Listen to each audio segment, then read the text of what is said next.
नमस्कार, फाइटर समाचार में आपका स्वागत है। पेश आज 6 जुलाई सुबह 6 बजे राजस्थान की खास खबरें। राजस्थान कर्मचारी चयन बोर्ड अब भर्ती परीक्षाएं हाइब्रिड मोड पर कराएगा। इसमें अभ्यर्थियों को पेपर कंप्यूटर पर ऑनलाइन मिलेगा और जवाब ओएमआर शीट पर ऑफलाइन देना होगा। बोर्ड सबसे पहले यह उन भर्ती परीक्षाओं में लागू करेगा जिसमें अभ्यर्थियों की संख्या 10,000 से कम है। कनिष्ठ अनुदेशक के सभी 20 ट्रेड की परीक्षाएं इसी मोड पर होंगी। बोर्ड सचिव डॉक्टर बीसी बदाल ने बताया कि भर्ती परीक्षाओं में पेपर लीक और फर्जीवाड़ा रोकने के लिए सीबीटी कम ओएमआर मोड सिस्टम लागू कर इसकी विस्तृत गाइडलाइन जारी कर दी है। इस नए सिस्टम से पहली परीक्षा 30 अगस्त को छात्रावास अधीक्षक भर्ती परीक्षा होगी। चयन बोर्ड का कहना है कि इस सिस्टम से पेपर सेंटर से और प्रेस से पेपर लीक की संभावना नहीं रहेगी। प्रदेश के विद्यालयों में इस वर्ष लगभग 10 लाख नामांकन कम होगा क्योंकि मई 2024 में पृष्ठांकित आदेश जारी कर सरकारी विद्यालयों में कक्षा 1 में प्रवेश आयु 5 वर्ष से बढ़ाकर 6 से 7 वर्ष निर्धारित कर दी गई है। इससे कक्षा 1 में प्रवेश लेने वालों की संख्या लगभग नगण्य हो गई है। विद्यालय के आसपास 6 वर्ष के बालक बालिकाएं उपलब्ध ही नहीं हो रहे हैं कक्षा 1 में प्रवेश ले सके। नामांकन पर विपरीत प्रभाव पड़ रहा है। केंद्रीय विद्यालयों सीबीएसई बोर्ड से संबद्ध गैर सरकारी विद्यालयों में कक्षा 1 में प्रवेश आयु 5 वर्ष होने और राष्ट्रीय मिलिट्री स्कूल एवं सैनिक विद्यालयों में कक्षा 6 में प्रवेश आयु न्यूनतम 10 और अधिकतम आयु 11 वर्ष होने से राजस्थान के विद्यालयों में अध्ययन करने वालों को प्रवेश का अवसर ही नहीं मिलता था, क्योंकि 6 वर्ष पर कक्षा 1 में प्रवेश लेने वाला 5वीं पास करते हुए 11 वर्ष क्रॉस कर जाता है।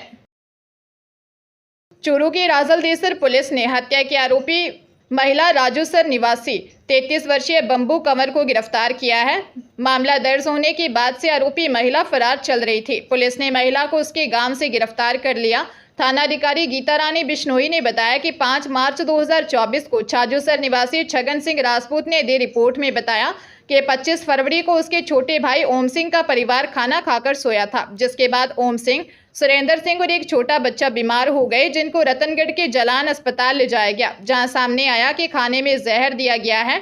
ओम सिंह की तबीयत ज़्यादा खराब होने पर प्राथमिक इलाज के बाद बीकानेर रेफर किया गया, जहां इलाज के दौरान उसकी मौत हो गई थी।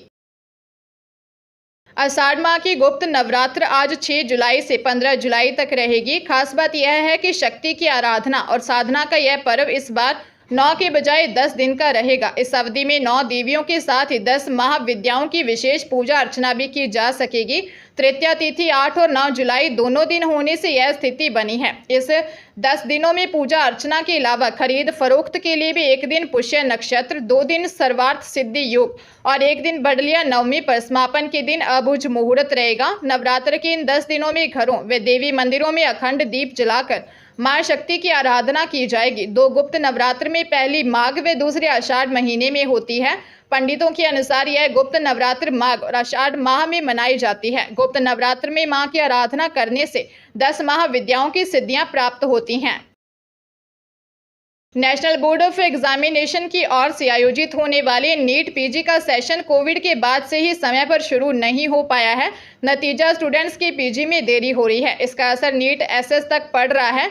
देश के सुपर स्पेशलिस्ट डॉक्टर्स मिलने में देरी हो रही है। इस साल भी नीट पीजी को स्थगित कर दिया गया था। अब अगस्त में स्टूडेंट्स की परीक्षा आयोजित की जा सकती है। ऐसी स्थिति में अगस्त अंत तक परिणाम जारी होगा। इसके बाद सितंबर का पूरा महीना काउंसलिंग में गुजर जाएगा, यानी साल 2024 में भी सेशन सितंबर तक शुरू होता नजर नहीं आ रहा है। दरअसल 1 साल में होने वाली देरी का असर अगले साल पर पड़ता है। इस साल भी अगर सेशन अक्टूबर में शुरू होता है तो साल 2025 में किसी भी हाल में जनवरी में परीक्षा संभव नहीं होगी और आने वाले साल में भी सेशन में देरी होगी। जयपुर जिला उपभोक्ता आयोग जयपुर तृतीय ने टोल प्लाजा पर लगी मशीन के फास्टैग रीड नहीं करने और वाहन से दोगुनी राशि नगद वसूलने को सेवा दोष करार दिया है। वह विपक्षी अक्खेपुरा टोल प्लाजा पर 12,000 रुपये हर्जाना लगाते हुए उसे निर्देश दिया है कि वह परिवादी से वसूले 90 रुपये अदा करे। आयोग ने कहा कि फास्टैग होने के बाद भी यदि टोल कर्मचारियों की ओर से बहसबाजी कर यात्रा में देरी की जाती है तो इसे टोल प्लाजा की सेवाओं में कमी व लापरवाही ही माना जाएगा। आयोग के अध्यक्ष देवेंद्र मोहन माथुर व सदस्य सीमा शर्मा ने आदेश झोटवाड़ा निवासी मजीद तंवर के परिवार पर दिया।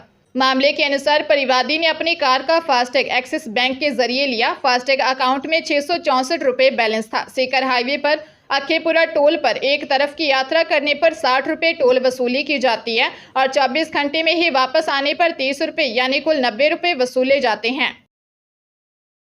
प्री टीचर एंट्रेंस टेस्ट यानी पीटीईटी 2023 में विभिन्न कारणों से प्रवेश नहीं लेने वाले विद्यार्थियों को फीस रिफंड की जा रही है। इसके लिए 20 जुलाई तक आवेदन किए जा सकेंगे। नोडल एजेंसी बांसवाड़ा की गोविंद गुरु जनजाति विश्वविद्यालय है। कई अभ्यर्थी पंजीकरण शुल्क और शेष शुल्क जमा करा चुके हैं, लेकिन प्रवेश नहीं लिया था।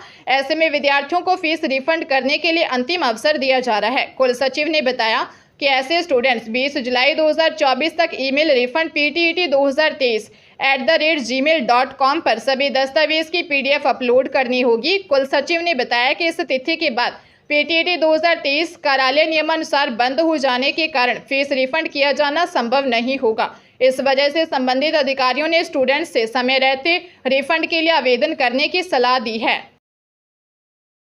हनुमानगढ़ जिले के भिरानी थाना पुलिस ने सोने चांदी की दुकान पर झुमकी चोरी करने के आरोप में एक महिला को गिरफ्तार किया है।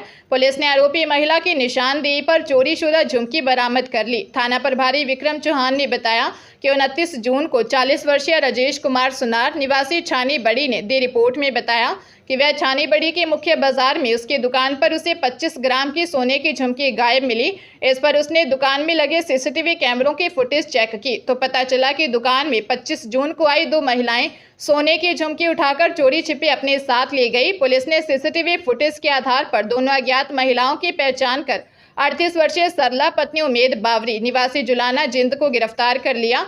दूसरी महिला बलजीत पत्नी अमित बावरी निवासी पुरगाम अलवर जिंद हरियाणा की तलाश जारी है।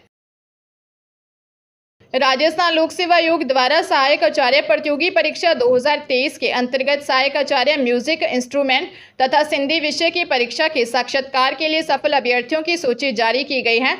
आयोग सचिव ने बताया कि म्यूजिक इंस्ट्रूमेंट के 4 पदों के विरुद्ध 12 अभ्यर्थियों, म्यूजिक इंस्ट्रूमेंट के 2 पदों के विरुद्ध 6 अभ्यर्थियों एवं सिंधी विषय के 3 पद के विरुद्ध 6 अभ्यर्थियों को साक्षात्कार के लिए पूर्णतः अस्थायी रूप से सफल घोषित किया गया है। साक्षात्कार के लिए अस्थायी रूप से सफल घोषित किए गए अभ्यर्थियों को विस्तृत आवेदन पत्र आयोग की वेबसाइट से डाउनलोड तथा भरकर सभी शैक्षणिक, प्रशैक्षणिक, जाति एवं अन्य वांछित प्रमाण पत्रों की फोटो प्रति के 16 जुलाई तक आयोग को भेजना होगा। इन अभ्यर्थियों की पात्रता की जांच विज्ञापन की शर्तों के अनुसार किए जाने पर पात्र पाए गए अभ्यर्थियों को ही साक्षात्कार के लिए आमंत्रित किया जाएगा। धौलपुर जिले की सरमथुरा पुलिस ने बड़ी कार्रवाई करते हुए दुष्कर्म के आरोपी को गिरफ्तार करने में सफलता हासिल की है। आरोपी युवक ने पिछले दिनों महिला को घर में अकेली देख दुष्कर्म की वारदात को अंजाम दिया था। थाना प्रभारी गौरव कुमार ने बताया कि 26 जून को महिला ने दी रिपोर्ट में बताया कि रात को वह अपने घर सो रही थी। सुबह 5 बजे महिला का पति गैंगसा मशीन पर काम करने गया था। इस दौरान महिला को अकेला देख आरोपी घर आ गया और दुष्कर्म किया तथा सोने चांदी के आभूषणों को भी चुरा ले गया। पुलिस ने 35 वर्षीय आरोपी राधेश्याम मीणा निवासी चंद्रावली थाना सरमथुरा को गिरफ्तार कर लिया है। पुलिस आरोपी युवक से घटना के बारे में पूछताछ कर रही है।